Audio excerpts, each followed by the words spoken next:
You mentioned earlier that the bandits, the terrorists, needs convincing, and we all know the havoc they've created, in the society in Nigeria. They've raped women, they've killed lives, they've destroyed properties.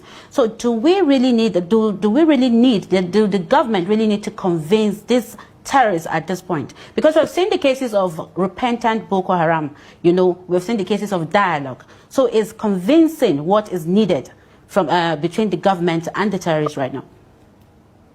Okay, sorry, please to cut you. You see, the former governor of Bauchi State, Yuguda, was able also to go with government delegation into the bush, and they met more than 5,000 bandits.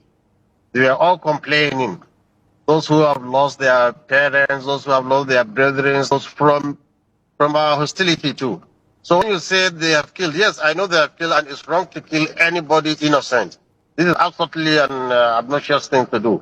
We don't support that. But you see, if you know their psychology, they are on a revenge mission.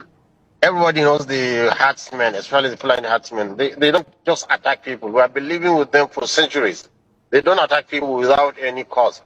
So what I think government needs to do is to really bring them up together in a unison and in a holistic form, so that there is peace.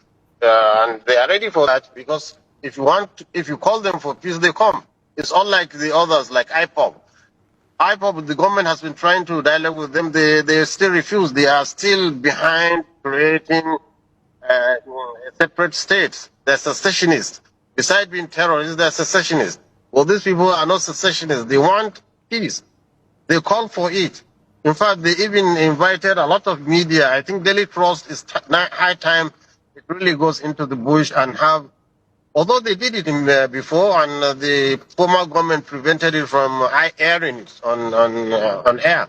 So why is government afraid of listening to these people? They just want to demonize them and give reasons to come in and divide us and cause mayhem in Nigeria and divide the tribes, like what is happening in Sudan now.